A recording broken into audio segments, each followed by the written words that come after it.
Princess Leonor of Spain, the heir to the Spanish throne, has officially begun her 3-year military training at the General Military Academy in Aragon, a decisive step that will shape her future as head of state.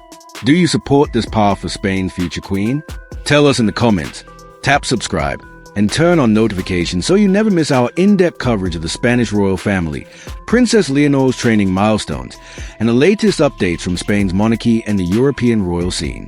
It was a powerful image to start the day.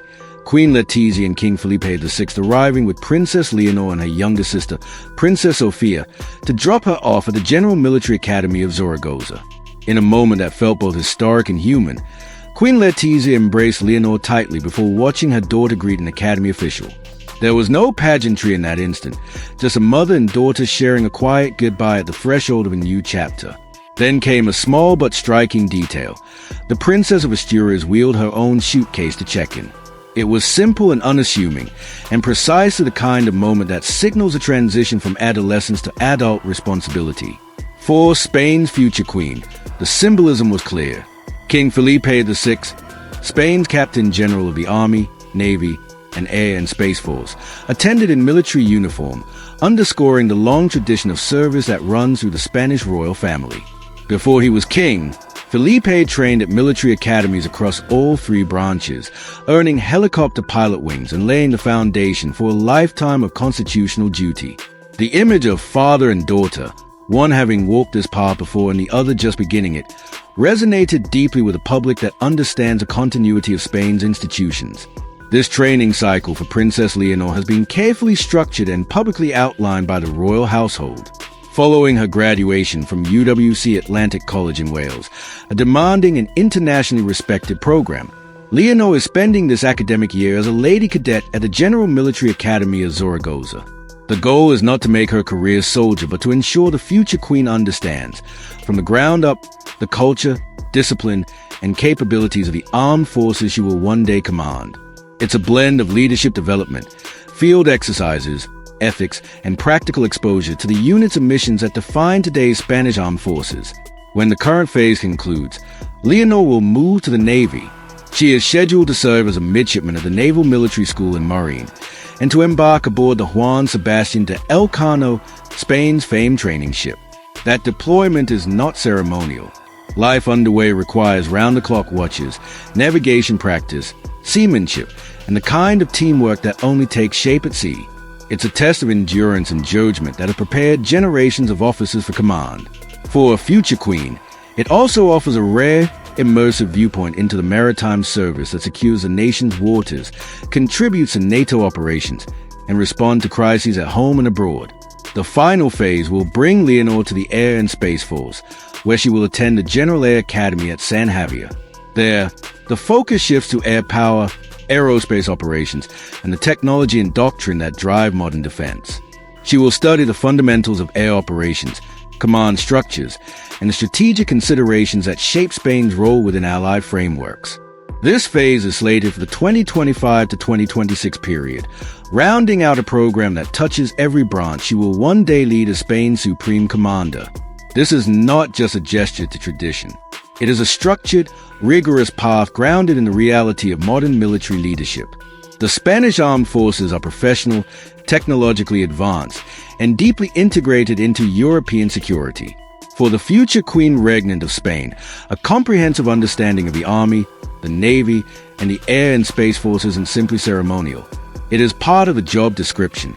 As Commander-in-Chief, she will be expected to engage credibly with generals and admirals, to speak the language of strategy and service, and to support civilian leadership in defense matters with informed, steady counsel. At the conclusion of her training, Princess Leonor is expected to hold the rank of lieutenant in the Army and in the Air and Space Force, and the equivalent rank of ensign in the Navy. Those commissions represent more than a title. They mark a level of training and responsibility recognized by the services and the public. They also mirror the pathway of her father, who balanced his own military preparation with university studies, including law and international relations, before ascending the throne as King Felipe VI. It is widely anticipated that Leonor will follow a similar academic path after completing her military cycle, pairing practical command exposure with advanced study in subjects central to statecraft. The historical context cannot be overstated. Leonor is poised to become Spain's first queen regnant since Queen Isabella II, who reigned from 1833 to 1868. That span of time makes this moment more than a routine royal update. It is a generational turning point. Spain's constitution sets clear parameters for the monarchy's modern role. Within that framework, the symbolic and practical impact of a well-prepared queen matters. Public confidence depends on visible commitment, continuity, and service. From her 18th birthday ode to the Constitution in the Cortes Generales, a defining moment that drew national attention, to her work as Princess of Asturias, Leonor has steadily taken on responsibilities that anchor her role in public life. The military program is the latest extension of that trajectory. Leonor's choice of educational and service institutions is noteworthy.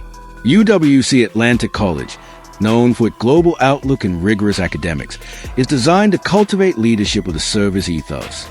In Zaragoza, the General Military Academy is the Army's premier training ground for officers, steeped in Spanish military tradition and leadership development. In Marine, the Naval Military School is the heart of Spain's midshipman training, tightly linked with the Juan Sebastian de Elcano's deep-sea formation voyages. And at San Javier, the General Air Academy molds officers for an air and space force operating in a domain that evolves by the month. Each stop is a pillar in Spain's defense ecosystem. Together, they build a leader who understands national security not from briefings alone, but from lived experience. This approach puts Princess Leonor in step with her peers across Europe and beyond. Princess Elizabeth, the Duchess of Brabant and heir to the Belgian throne, completed training at the Royal Military Academy of Belgium, signaling a commitment to service that Belgians immediately recognized. Sweden's Crown Princess Victoria undertook military courses that complemented her state duties and continues to engage meaningfully with the Swedish Armed Forces.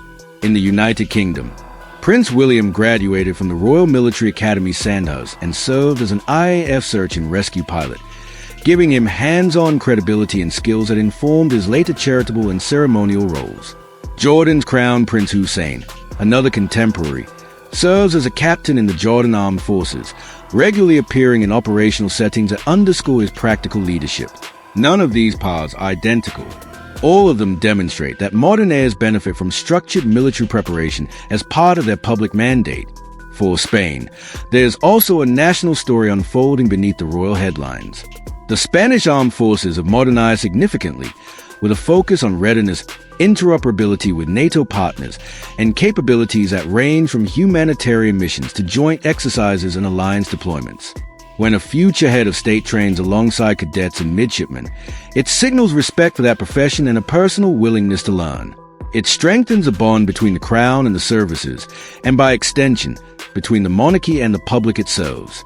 That bond is not abstract. Spaniards watch closely for signs of discipline, humility, and purpose in their leaders. The image of Princess Leonor in the same academy corridors once walked by King Felipe VI speaks directly to those values. The day Princess Leonor arrived at the General Military Academy of Zaragoza was rich with that symbolism. Cameras captured her in formal dress, hair pulled back, posture straight, and demeanor composed. Her interactions with cadets and officers were warm but measured, greetings shared, protocol observed. Beside her, Princess Sofia looked on with the quiet support of a younger sister whose own path is still taking shape. Queen Letizia's presence was unmistakably maternal, while also reflecting a consort's public role at a moment of national interest. King Felipe VI's uniform told its own story, bridging past and future service in one glance. These are the images that will define this chapter in Spain's royal chronicle. The practical side of this training will soon move to the forefront. At Zaragoza, Leonor will experience field exercises, command simulations, and the daily rhythms that forge officer candidates into leaders. Early mornings and long days are standard.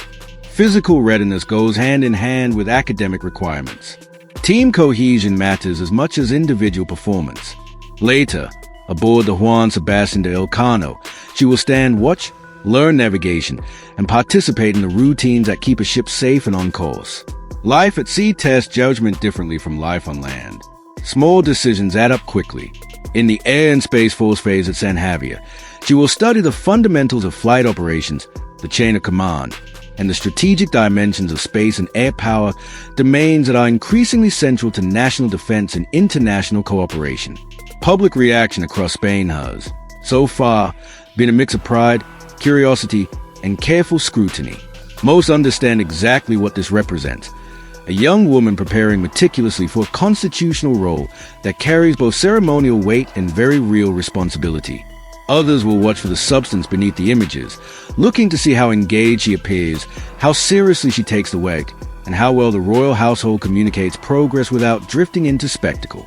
That balance, transparent but restrained, has been a hallmark of the monarchy under King Felipe VI, and it is likely to continue here. It's also worth remembering the civic framework surrounding this journey. As Princess of Asturias, Leonor presides over the Princess of Asturias Awards, an institution that connects Spain to global achievements in the arts, sciences, literature, and public service.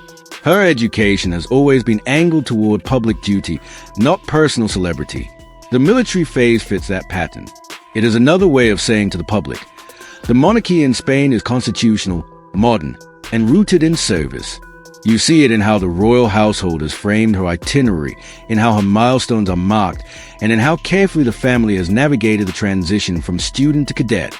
On the international stage, this training will also shape how Princess Leonor is received by allies and partners. Military literacy matters when engaging with heads of state, defense chiefs, and international organizations. It allows for credible dialogue on security topics and immediate respect from counterparts who recognize training when they see it. It helps a future queen absorb the nuances of Spain's role within the European Union, NATO, and multilateral missions. And it signals that Spain's head of state will continue the practice of informed, disciplined engagement set by King Felipe VI. If you're watching from Spain or following from abroad, this moment is a reminder why royal institutions still matter to many people. When done well, they embody values that can pull a country together: duty, restraint, continuity, and service, particularly in times of rapid change. Princess Leonor's path through the Spanish armed forces is a textbook example of that ethos in action. It says to the world, Spain's next head of state is learning the nation from the inside out.